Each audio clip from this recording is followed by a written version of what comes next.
जुल्करनैन ये बताइएगा कि ये जो पाकिस्तानी विमेन टीम है, ये वर्ल्ड कप में एक मैच भी ना जीत पाई और ज़ाहिर है कुछ मैचेस में परफॉर्मेंस अच्छी रही, लेकिन फिर बारिश की वजह से बदकिस्मती हमारे साथ आ गई। तो अब बजट में 3 गुना इज़ाफ़ा हुआ है, अगर हम टीम की बात करें तो। उसके बावजूद भी जो टीम की वर्ल्ड कप में परफॉर्मेंस है, वो बुरी तरीन रही। तो इसकी वजह आपको क्या लगता है कि क्या है? देखिए, असल वजह तो कल्चर है। कल्चर से मुराद ये है कि हमारे पास वुमेन टीम के लिए टैलेंट क्या है। बजट जरूर बढ़ाया गया है। पहले एक हद तक 22 से 23 करोड़ रुपए सालाना बजट था, उसको 70 करोड़ तक लेके गए हैं। और कुछ थोड़ा सा मुझे यूं लगता है कि इस टूर्नामेंट में पाकिस्तान की खवातीन लकी भी नहीं रही हैं, अनलकी रही हैं, क्योंकि 2-3 ऐसे मैच थे जिनमें वो अगर फिनिश कर देती, जिसमें बारिश या आ गई है या वो समझे जैसे उन्होंने ऑस्ट्रेलिया को पकड़ लिया लेकिन बाद में उसको फिनिशिंग टच नहीं दे सकी, तो शायद वो बच जाती। हाँ, क्वालिफाइंग जो पाकिस्तान के अंदर वर्ल्ड कप क्वालिफाइंग हुआ था, उसमें पाकिस्तान की वुमेन टीम पूरे मैच जिस तरह जीती और उस क्वालिफाइंग को जीता, तो शायद हमारी उम्मीद भी ज्यादा थी। बाकी आप ट्रैक रिकॉर्ड देखें तो पाकिस्तान वुमेन क्रिकेट टीम ऐसे ही खेलती आ रही है और इस पे मुझे यूं लगता है कि सिवाय अब इसके कि हम एक टेस्ट प्लेइंग नेशन है तो हमें एक वुमेन टीम बनानी है, हम उसको चला रहे हैं, पर जो इंफ्रास्ट्रक्चर सेंस है जिसमें आप ये कह सकते हैं कि ग्रास रूट लेवल पर क्या काम हो रहा है, वो शायद बिल्कुल नहीं हो रहा और जिसको करने की जरूरत है, क्योंकि वुमेन जो क्रिकेट का टैलेंट है वो बहुत सामने आ सकता है। अब लाहौर की अगर मैं मिसाल दूं तो लाहौर में अगर आप देखें तो सिर्फ एक कैनेड कॉलेज है जिसके पास वुमेन क्लब है और वहीं से मेजॉरिटी जो है हमारे पास जो है वो टीम में प्लेयर्स आ रही होती हैं। इसी तरह अगर यही एक तरीका हो तो फिर हम टैलेंट अगर हमारे पास हो तो फिर हम कोशिश करें कि नई टीम जो है वो बना सके, लेकिन जो मौजूदा टीम है लगता यही है कि इसका पोटेंशियल ही इतना है और इस वर्ल्ड कप में वो इस वक्त सबसे आखिरी नंबर पर ही रही है। अच्छा, टीम में तब्दीली हुई, कप्तान की तब्दीली हुई, तो क्या हम ये कह सकते हैं कि मेंस क्रिकेट टीम की तरह विमेंस क्रिकेट टीम भी सियासत का शिकार है और यही वजह है कि उसकी परफॉर्मेंस इतनी ख़राब है? अवैस भाई, ये बहुत अच्छा मतलब एक एंगल कह लें। खुद पाकिस्तान क्रिकेट बोर्ड के चेयरमैन मोहसिन नकवी ने पिछले दिनों अपनी एक गुफ्तगू में कहा था कि हमने वुमेन्स क्रिकेट से सियासत को अब जो है वो बाहर निकाल दिया है और वुमेन्स क्रिकेट जो है वो अब सही ट्रैक पर है। ये तो सियासत तो बिल्कुल आती है आपकी, जो कहें मेंस क्रिकेट वाली सियासत है वही साइंस आपको वुमेन क्रिकेट में नजर आएगी। और यहां तक आप मतलब अब दिलचस्प कह लें कि जिस तरह पाकिस्तान की मेंस क्रिकेट टीम ज्यादा फ्लॉप बैटिंग में होती है, वुमेन टीम भी वैसे हो रही है। आप सारे मैचेस देख लें, bowling comparatively Pakistan women team की अच्छी रही, लेकिन बैटिंग जो है वो कोलैप्स कर जाती थी, बिल्कुल जैसे पाकिस्तान की मेन टीम जो है उसकी बॉलिंग और बैटिंग का डिफरेंस आता है कि बॉलिंग स्ट्रेंथ है और बैटिंग बिल्कुल नहीं चलती। हाँ, अब अगर आपने ये करना है कि जिस तरह मेंस टीम में आप कहते हैं पोस्टमार्टम और फिर आप एक कप्तान दूसरा, तो मोहम्मद वसीम मेरा ख्याल है रिपोर्ट जरूर मांगी है चेयरमैन पाकिस्तान क्रिकेट बोर्ड ने और अब उस पर कुछ रिएक्शन भी आएगा, कोई रिव्यू भी आएगा, लेकिन मोहम्मद वसीम को अगर आप एज ए कोच देखें इस वुमेन टीम के साथ तो उनकी कारकर्दगी मतलब मेरे ख्याल में अच्छी रही है। अब इससे कोई मुतफिक नहीं है। ये वो वुमेन टीम है जो वर्ल्ड कप के लिए क्वालिफाई नहीं कर सकी थी। ये वो वुमेन टीम है जिसको मोहम्मद वसीम ने, जुनैद खान ने इतना बिल्डअप किया कि जब पाकिस्तान के अंदर वुमेन्स वर्ल्ड कप क्वालिफायर हुआ तो ये टीम जो है वो टॉप पर रही, सबसे ऊपर रही। सो ये क्रेडिट देना चाहिए। हाँ, ये टूर्नामेंट जो है इसमें मतलब अब फर्क ये है कि अगर आप अभी इस टेबल को देखें, सबसे जो ऊपर 3 क्वालिफाइंग टीम्स हैं वो तो गोरी टीम है, ऑस्ट्रेलिया है, अफ्रीका है, इंग्लैंड है। चौथे नंबर पर आपके पास इंडिया खड़ी है। अब इंडिया के पॉइंट्स मतलब एक आधा मैच आप अगर जीत जाते तो आपकी फेस सेविंग हो सकती थी, लेकिन जब आप बिल्कुल कोई मैच नहीं जीते, अब कोई 1-2 मैच, अब श्रीलंका का मौसम ऐसा है कि वहां पर इस मौसम में बारिशें होती हैं और ये वर्ल्ड कप जो वुमेन वर्ल्ड कप है श्रीलंका तक पहुंचा ही तभी, वरना तो मेजबानी इंडिया की थी, क्योंकि हम जो है वो इंडिया जाकर नहीं खेल सकते। बहरहाल किस्मत भी साथ नहीं दिया और थोड़ा बहुत मेरा ख्याल है कि एक रिपोर्ट आने के बाद कोई थोड़ा बहुत इफेक्ट जरूर शो कराया जाएगा, लेकिन कंसिस्टेंसी मतलब अगर मुस्तकिल मिजाजी से मोहम्मद वसीम को टाइम दिया जाए तो इसमें इंप्रूवमेंट आ सकती है। पर वो मोहम्मद वसीम भी क्या करेगा, जो अवेलेबल टैलेंट है, जो उनको दस्तयाब टैलेंट है, उसके अलावा वो कहां से जो है नया टैलेंट लाएगा। उस टैलेंट को हमें बिल्डअप करना होगा। एक आप कहें ना, एक थोड़ा सा ग्रास रूट लेवल पर भी वुमेन का स्ट्रक्चर बनाना होगा, तभी आप किसी मैनेजमेंट को कह सकते हैं। और वैसे भी अगर आप चाह रहे हैं कि वुमेन टीम रिकंस्ट्रक्ट करे, दोबारा इसकी आप कह रहे हैं कि हम इसको बिल्डअप करना चाह रहे हैं, तो फिर आपको टीम मैनेजमेंट को कम से कम एक सर्टेन टाइम देना पड़ेगा, वरना तो फिर ये वही म्यूजिकल चेयर है जिस तरह मेंस क्रिकेट में चल रही है, वुमेन्स क्रिकेट में भी चलेगी।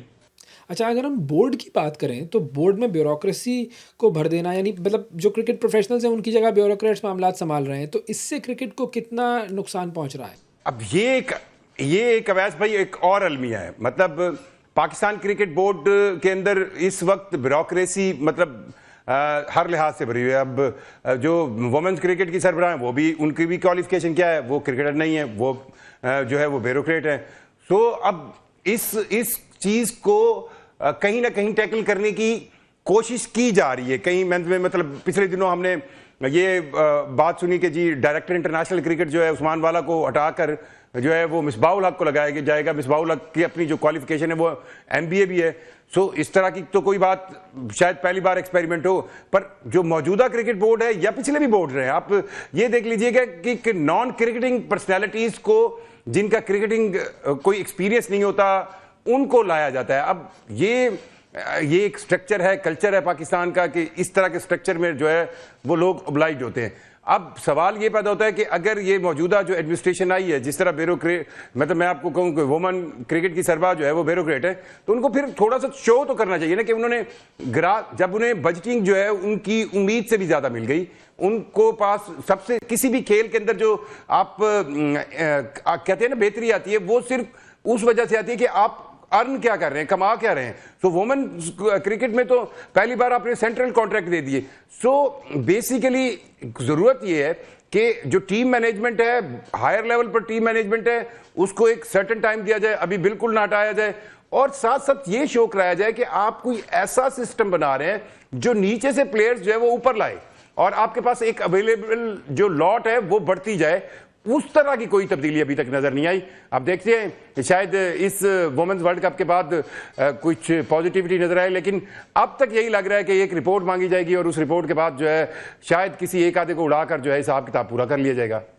अच्छा, एक और चीज़ मैं आपसे जानना चाहूँगा, क्या विमेन क्रिकेट टीम की जो बुरी परफॉर्मेंस है उससे ICC फंडिंग पर भी असर पड़ सकता है? अब ये बहुत इंपॉर्टेंट सवाल है जिसको हम लॉन्गर, वैस भाई अगर आप ICC का मतलब जब फंडिंग तकसीम होती है वो बहुत से मुख्तलिफ चीज़ों पर डिपेंड करती है। मतलब ये तो आपको भी पता है, मुझे भी पता है कि ICC के जो कमाई है उसमें सबसे बड़ा पोर्शन इंडिया लेता है। पाकिस्तान जो है वो 5.85% जो है वो उसका हिस्सा मिलता है। अब जब ये पोर्शन डिवाइड होते हैं तो उसमें बहुत से फैक्टर्स जो है वो काउंट होते हैं। इसमें आपकी team performance, men's team performance, women team performance, women cricket के लिए आप क्या क्या कर रहे हैं, क्योंकि ICC के जो नए रूल्स हैं उसके तहत जो है वुमेन क्रिकेट को खास तौर पर ऐसे ममालिक जैसे पाकिस्तान है, बांग्लादेश है, श्रीलंका है, इनमें डेवलप करने के लिए कुछ ऐसी शराइत होती हैं जिसमें आप अगर अमल करें तो आपकी फंडिंग जो है वो मेंटेन रहती है या बढ़ती है, और अगर आप उस पर अमल ना करें तो कम भी होती है। सो